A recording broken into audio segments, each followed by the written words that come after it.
ụmụnne m na ụmụnna m ele ụtọ ọnụrụ ọ na okpukperechi ọ nwanne ọnụ nwaanyị mba awụchasịala n'ogidigba owoto mere were nnọọ ntị ọgwụ m ya n'ọnụ were maka gwuo ọnụ na ntị n'ihi na ihe ikwu na-amaghị ibezi ya so ole egwu uche ihe a na-eme awole egwu a na-azụ n'elu draft azụ ya dịka nchọrọ azụla ya karị azụla ya ka mgbe ụfọdụ ahụọ ya ahụọ agaghị na werere m ana m otu nwanne nwoke akpọ m na fon sị mmanya mmanụ mza ya za n'olu dị ebube anyị kelecha ya sị mmanya mmanụ mza ya sị m gwara akụkọ mgbe o toro ya ụmụnne na m gwara akụkọ bịa ngala bịa tụgbara ya ọnụ na gị gedela akụkọ ya na ọ wụrụ gị ogene ka ị ga-eme ụmụnne m nche ma akụkọ yiri ibe ya normal akụkọ ọnụman ama m na ihe ewu full definition of obi dị aghụghọ nwanne m nwoke gaa n'ihu sị na ya alụọla nwaanyị mana tupu ya alụọ nwaanyị na ya mebe ọfụma na ya eji ego ya mebe ọfụma na ụlọ nga ya bi na ọ ya arụ ya duplex na ya arụ ya portable ma nọ mma n'elu 1.5 plot of land ya arụ ya akwụnwa ya garụtazie tenant house commercial house ụlọ iji agba ego business house tijuo ya tenant na ya nwere 2 cars ya na-agba ihe awụ stage ya nọ before ya ga lụọ a lady ya hụrụ na bank mmasịrị ya na-arụkwanụ na bank ya na ya bụ alụọ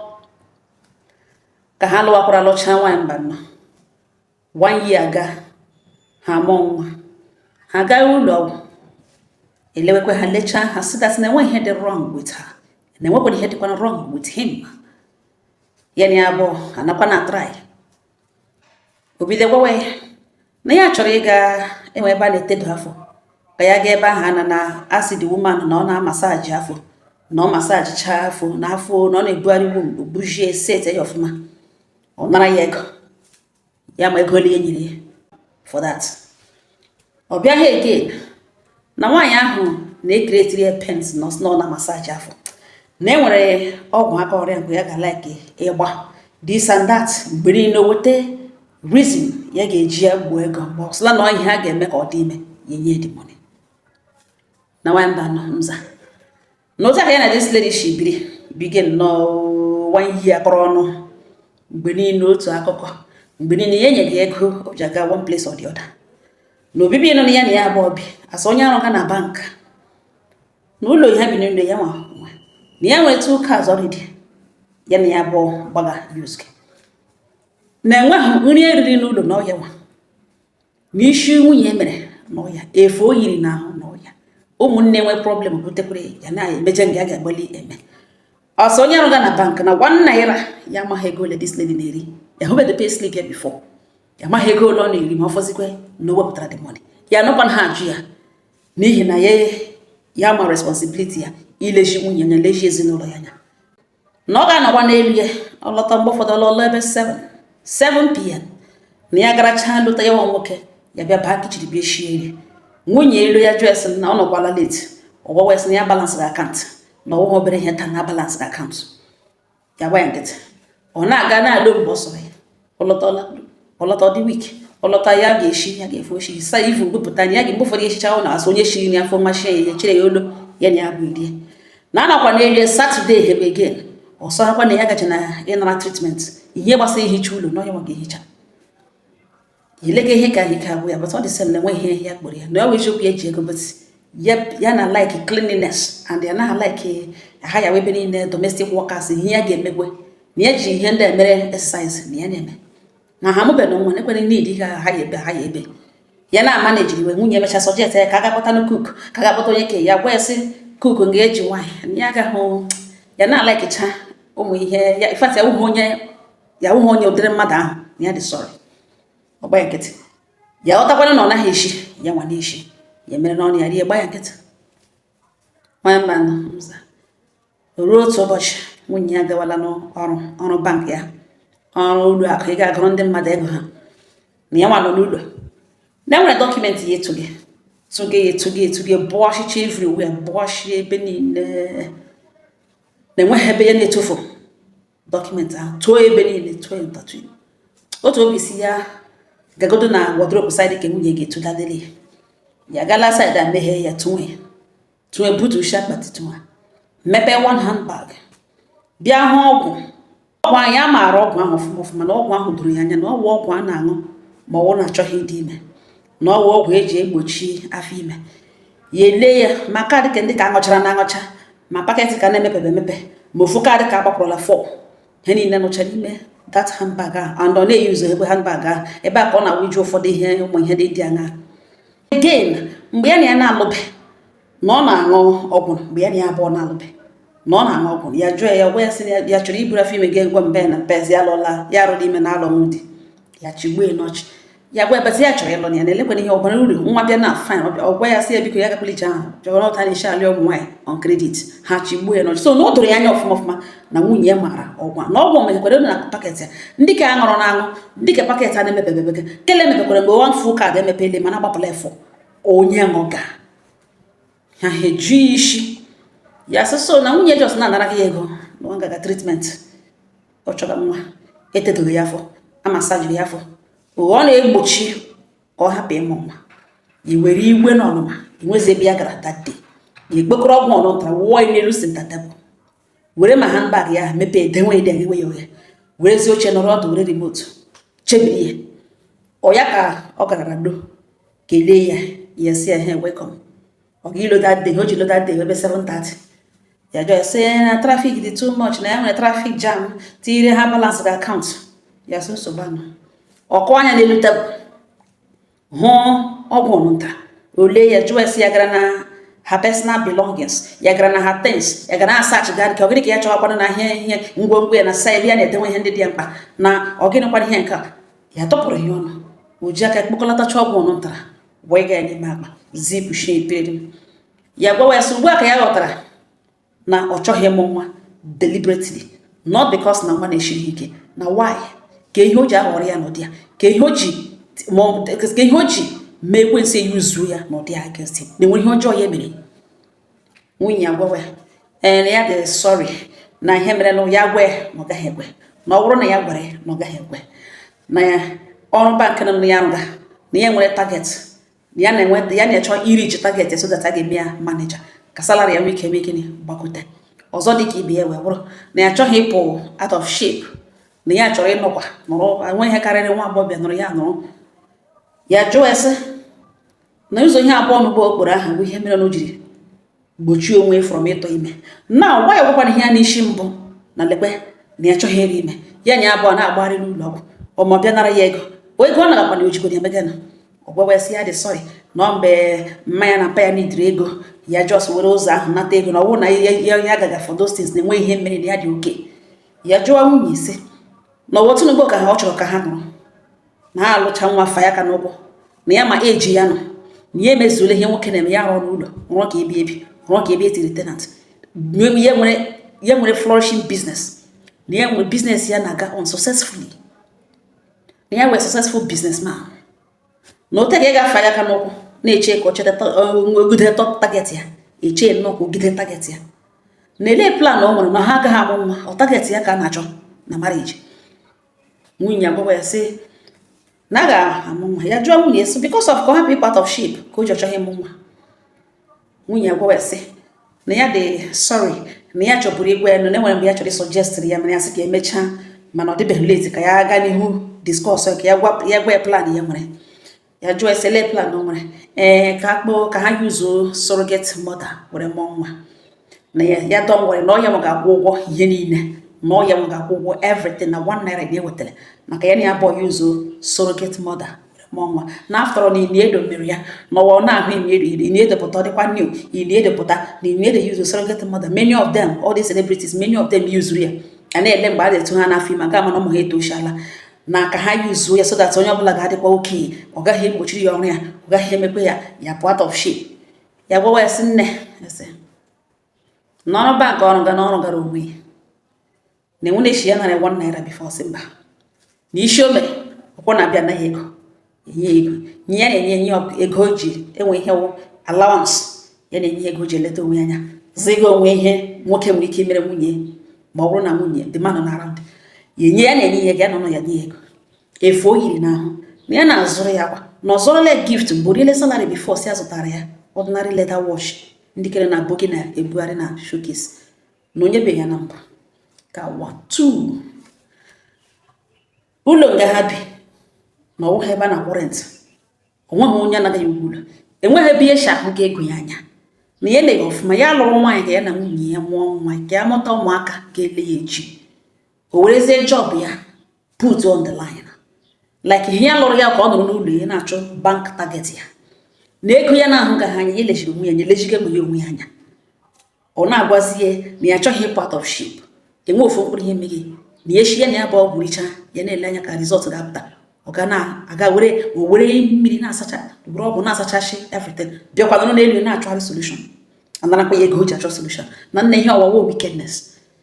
ọgwagwa ya si ya hapụkwanụ datin na ya hapụkwana ya wee difficult human being na ihe ejiri ya gwaghị ya na ya biko na ka ha use surrogate mother ya gwa ya sị kedu ihe ya ga-eji lụọ nwaanyị were ego lụọ nwaanyị masịrị ya na-enweghị problem ga-atụla ime ya na ya bụ ọnụ n'otu ụlọ ya na-elezi another young girl somewhere bụzi nwa ya n'afọ onye na-awụ nwunye is not that nwunye nwere medical condition o nwere problem o nwere medical test ọ dịghị fit medically ibu nwa normal experience nọ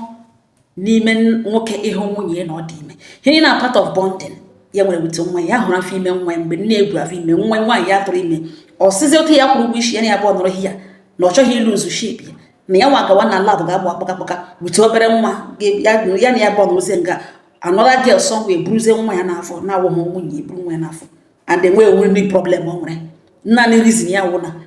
ọ chọghị part of shape o nwere target n'ụlọ ọrụ ya ụlọ ọrụ ego ọnọtaga nwetagakwa ya enweghị uru ọ bara ya na ya bụ ya nwere ego ya wagba ihe ọrụ na ya hụrụ ya na bank na ya nagaghị ego 1 naira ya ahụbe before na ya agaghị eme nwunye ajụ na this is marriage na ya nwere rights na as long as e nwere alternative eji amụ nwa na a ga-eyuzi ya na ya gwagaghị ya dasị na ọ bụ nwoke ọzọ ga-abịa m nwa na after all na dị soro gị si na ọkwa mmiri ogirishi ya ka a ga-eji hashia ihe niile na ele ihe o nwere iluz na ọgwụ suggestion na ọhịa ya chọrọ ya gwa nwunye na ọgwụ ihe ya chọrọ nwunye so ngwanụ ka ha ga court ka ha ga divorce na olewe elecha otu mgbe ya na ya adịghị ready ibu nwa n'afọ no na ya adịghị ready ya te ya nwetaghị ego ya nwee heavy problem ya were gboro onwe ka ọ feel happy ifili na problem nwaanyị na ọ wụ hair and mgbe ya yiri n'ahụ na nwa detere n'ahụ na ọhịa ndị onye ka ego na enwere mgbe problem ga-ehit nwaanyị ya mara na nwaanyị na-enye ego nke aka ya na ọ wụ ihe ọ bịara bịa gwa ya dat na ọ bịara ihe ọ bịara bịa kọwara ya na the fact ya wepụta ka apụta ha na ya need the money ya gwa ya sị nne ya sị na ya achọghị surrogate mother na ọ ya ga-amụrụ ya nwa and ọ ga na a na-ebido right away ya nwunye ya gwa ya sị ya enweghị ike ime ya sị oke na o prefer surrogate mother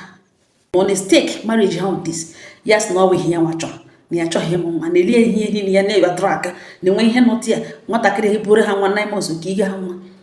ya gwa ya sị ya chọrọ inwe experience niile a father na-enwe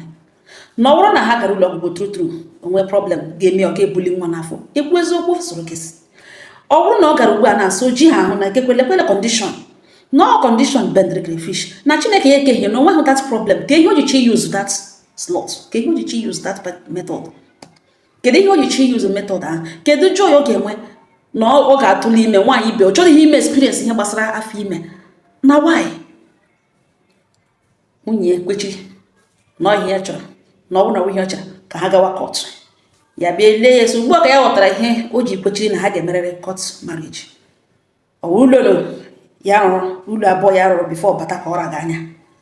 na-arakwa ma ego ya magịrị na bank ara ya anya ya sị mba ka ya chenjiri ya gema ya jụọ ese nwee court ya na ya abụọ na-aga ịgaga gbasa marriage because of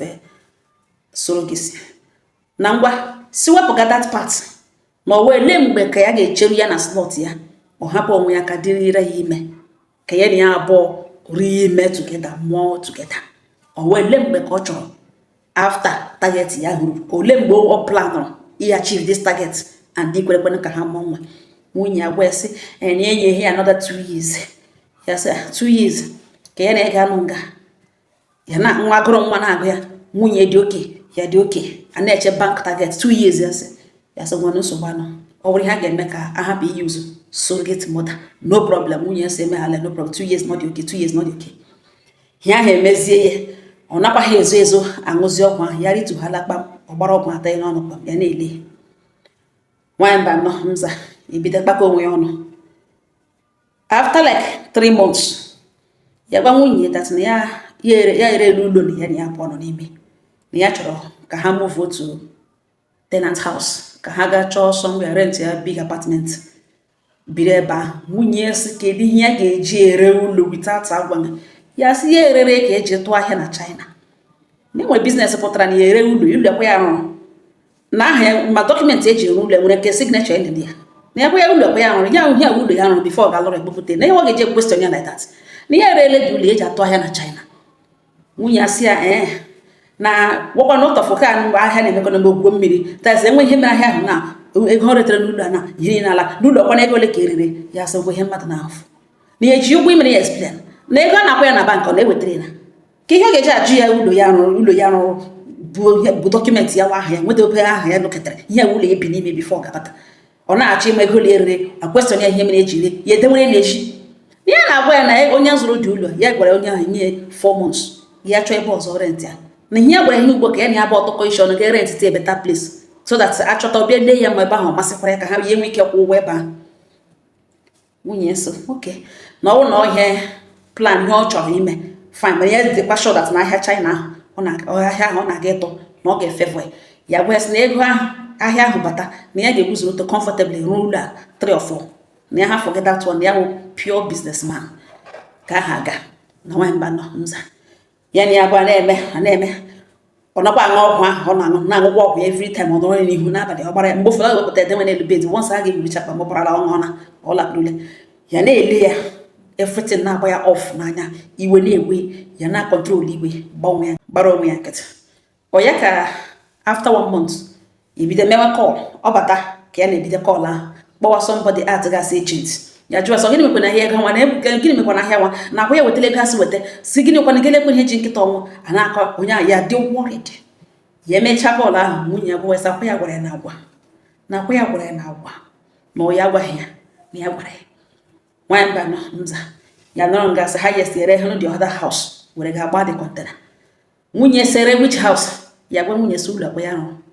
ya ere ya were ga-agbapụta ahịa n'ahịa n'ebe ahụ ebido ekili ya bụbata ya na enwe ụdịka ụlọ ya na-aga azụtali na ọ hapụla n'ihe ọ na-estres onwe na ihe na-awụ gị ya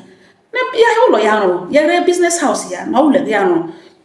kwit ndị na-ebe ahụ ree ya ree the house ọ ree ya like that ọ na onye kasị ya sị hapụrụ ya tenant hapụrụ ya no problem ndị ihe ọ na-ekwesịrị ya like ọ ihe mmadụ na-eji nwa distance akwụ ya nwee problem ya were gboo mkpa ya ere were gboo mkpa rụrụ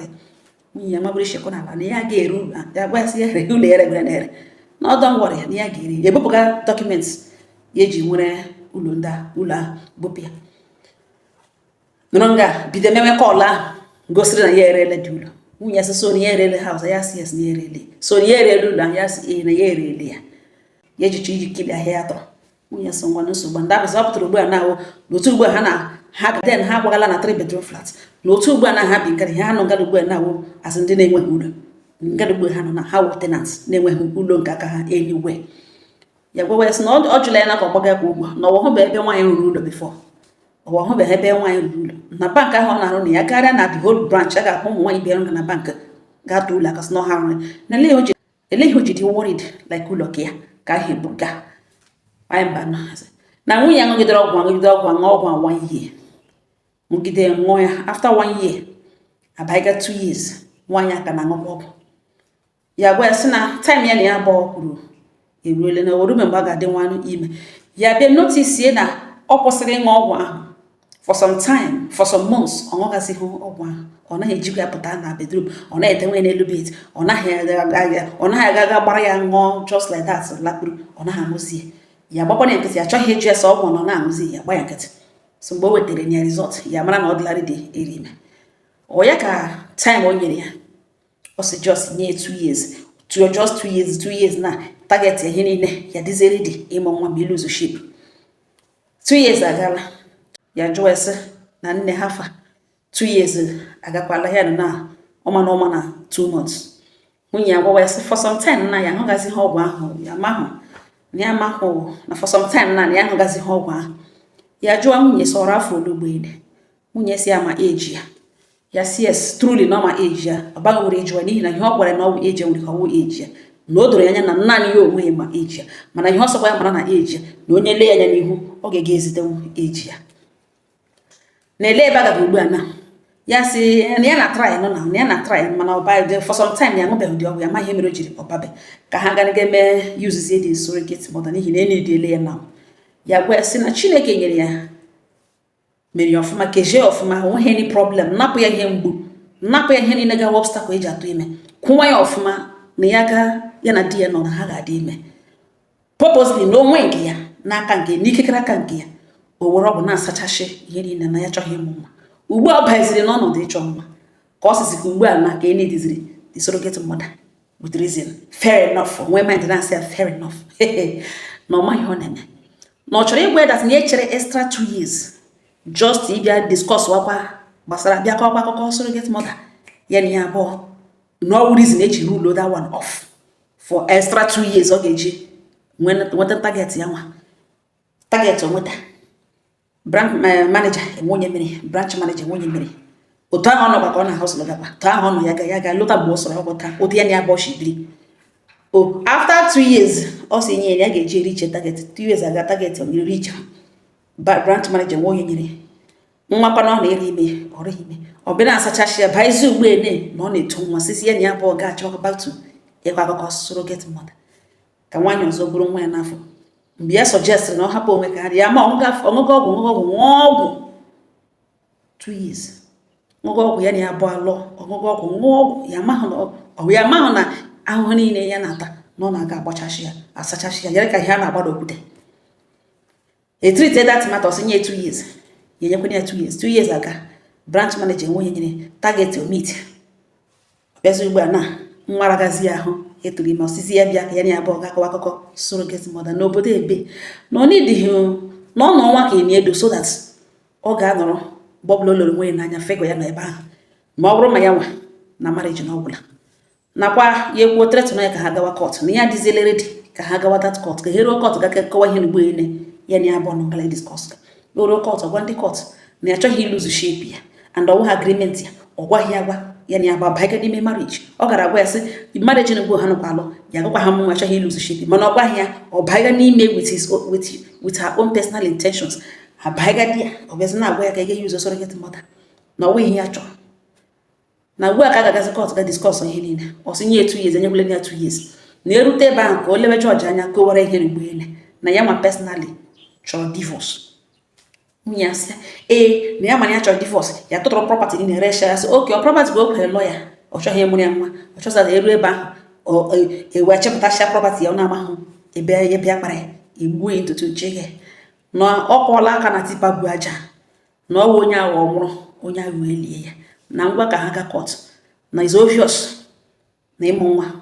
ụdịsa ụta ahụ ogbe o chere n'obi ya weta Chineke shi mere ya na Jehova mere ya dịka ọchịchọ nke obi ya shiri dị Chineke denwere na ọdọ gaghị ebu nwa n'afọ na ọwụghị ya nwa ga-eji ego gaa lụọ nwaanyị na-enweghị problem naanị on her own ọ chọghị ịlụzi shape ya nwazi ọgwụ nwụtasịrị onwe ya ọgwụ atụle n'ime ha na-akọ akụkọ surrogate mother ya na ya gbadoro nka fancy nwaanyị ọzọ eburu nwa ya n'afọ ọ gaghị anọ in his arms o buru nwa ya n'afọ oyi na-atọ n'abalị ya mahụta nwa nọ n'afọ ya just na-akọdụla onwe ya gbali nwa nwoke ya na-ebu ya n'afọ na-ata ahụhụ na ya ga-eme ya ha wụghị bagan ya from the set na ọ wawụrụ na ọ problem just bịa enwe reason eji eme mana nke ya na onweghị any reason na ọ chọghị iluzu shape ya and o nwere bank target 1 naira ya hụga na ya ga-alụrụzie ya bịa n'ụlọ ya tọnụzie ya to sex toy jụ na ya agaghị atụ ya ime face ya karịa ya achọ target gwazie ntụ na-enyezi ụda iweta condition ya ga-eme n'otu na ga nweghekwe plan na ọ na ya jụ na condition ya agawa court ya chepụtasịa property nke ihe ntutu o werela na ọ gacha n'ọfọ ya ụla na-enweghị ihe ya nwere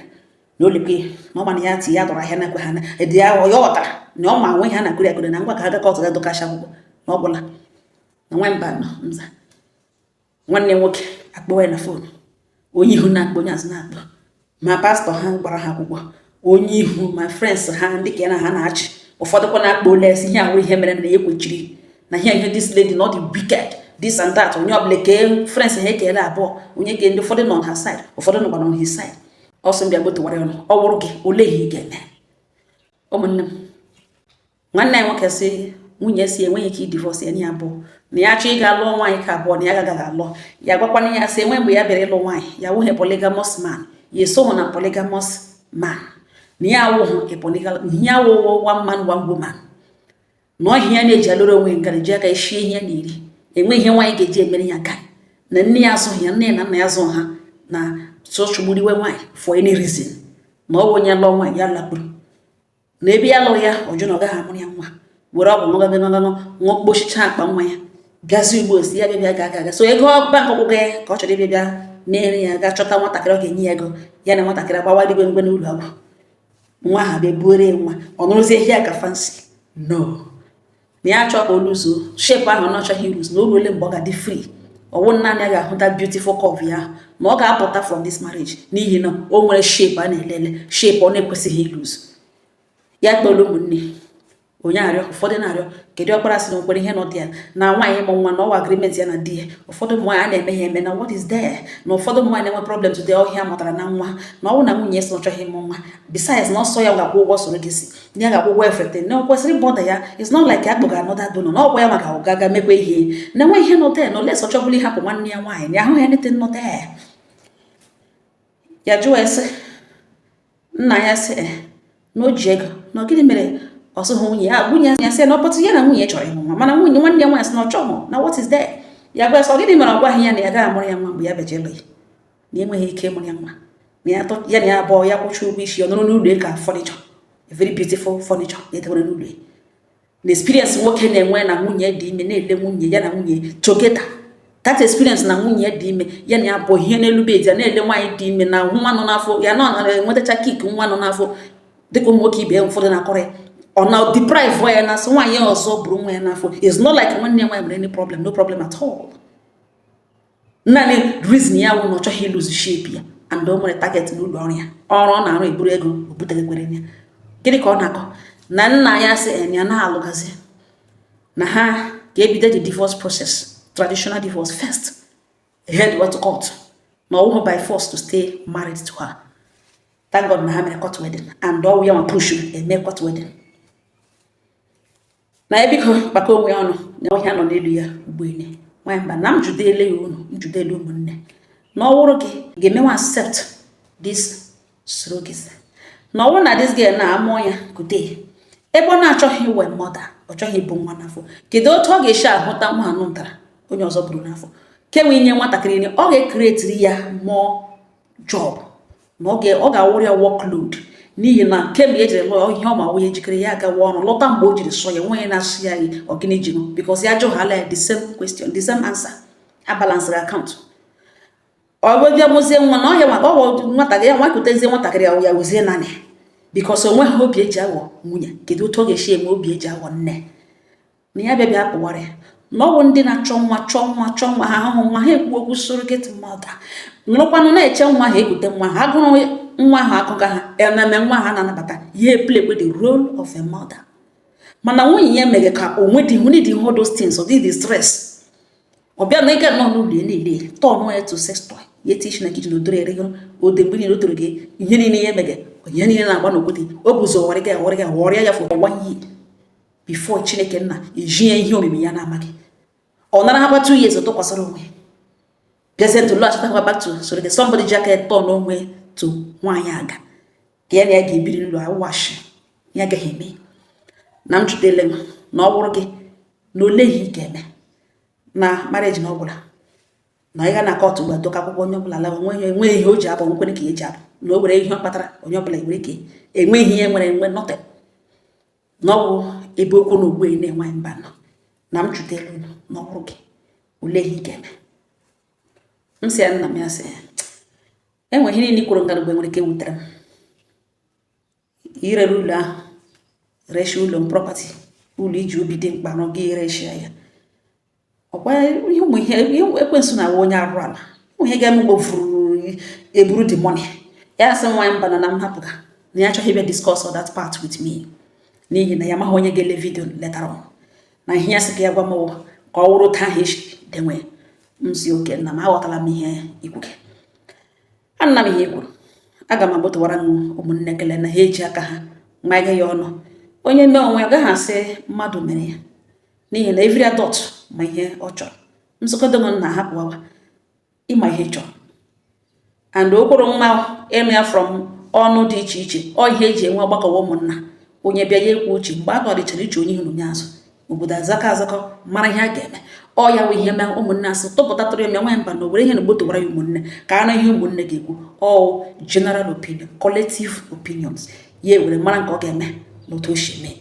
Ihe eburu ibu si mee ya ote mee ya ote, ihe aha wụrụ otu ekwesịrị ka esi mee ya. Mana mgbe abịa ụfọdụ very few people si emele ya ote, ndị buru ibu si mee ya ote. Ọ ndị buru ibu ka a ga-asị mmadụ niile rote agaghị atachaba iberibe. Ebe more than 100 people or more than 20, more than 30 people si na ọ bụrụ ha lekwa otu ekwesịrị isi mee. Almost everybody si mee ya ote mee ya ote na ihe ahụ awụla ihe ekwesịrị ka eme ya. Na m gwerịta akụkọ na gbotowara ya ụmụnne na ọ bụrụ m na ole ihe ị ga-eme. Ụmụnne abịara m bịa gbotowara ya ụnụ, enwe na ihe ụnụ ga-agwa nwanne ya nwoke ụnụ gwa ya ọ nga ọha nọ n'ọnụ udo dịrị ọnụ. Onye a gwara nụrụ, onye Chineke mere bọtara bred ya sọ okwute ya elekwa ajịrịcha tawa ọ nga ọha nọ n'ọnụ udo dịrị ọnụ.